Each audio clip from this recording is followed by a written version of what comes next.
I-turn over ng tanggapan ni BTA Deputy Speaker Bay Intan Ampatuan ang isang dump truck sa barangay Rosary Heights 8, Cotabato City. Katuwang ng tanggapan ng mambabatas ang Ministry of Public Works. Ang Partners in Peace and Progress story mula kay Jen Garcia. Tinanggap ng punong barangay ng Rosary Heights 8, Cotabato City ang bagong dump truck mula sa opisina ni BTA Deputy Speaker Bay Intan Ampatuan. Isinagawa ang turnover araw ng Miyerkules, January 14 sa Ministry of Public Works Compound sa Cotabato City. Katuwang ng MPW ang mambabatas sa proyekto na pinondohan sa ilalim ng 2024 Regular Infrastructure. Yeah, alam natin na malaki ang pangangailangan ng Rosary Heights 8 dahil nandyan siya sa mabahang lugar. No? Every now and then, kailangan nilang mag-rescue ng mga tao pag may baha. So, at saka yung disaster din naman yung maraming basura. Diba? Pag hindi yan nakolek, magkakasakit yung mga constituents, so mas malaking problema. So ito, malaking tulong ito sa kanila.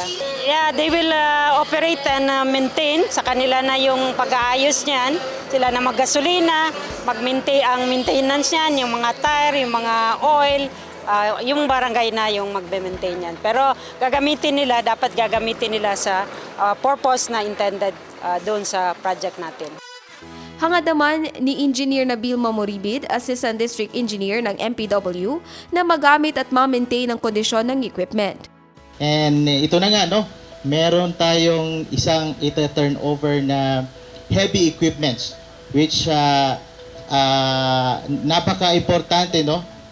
Especially in times of disasters and calamities. So isa ito sa magagamit and ma-augment natin yung existing na equipments ng ating BLGU. So I hope na magamit natin and ma-maintain natin yung condition ng ating heavy equipments. Ipinaliwanag ni Engineer Shamsuddin Hussein, Chief ng Equipment Management ng Division ng MPW, ang mga naging dahilan ng pagkakaantala ng distribusyon ng mga heavy equipment na ito. Intended para sa project na ito ay na-delay po, nag-submit sa amin, kaya nagawa na nagiging by batch po. Actually, ang gusto namin po ay one time procure.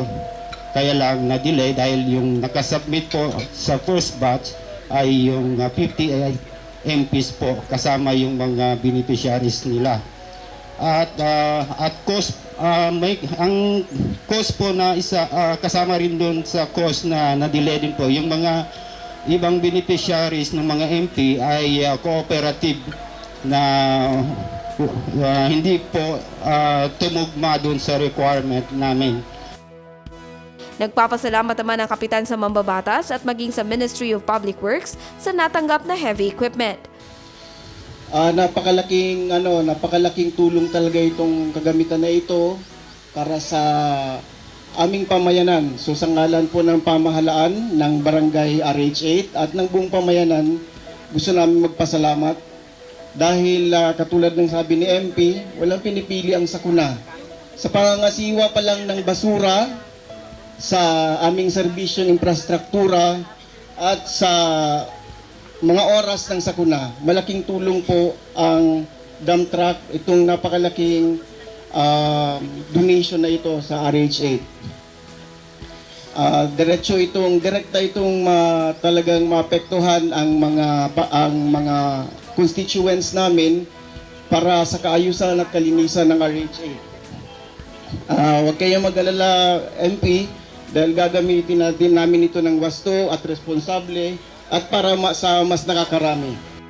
Jen Garcia, iMinds, Philippines.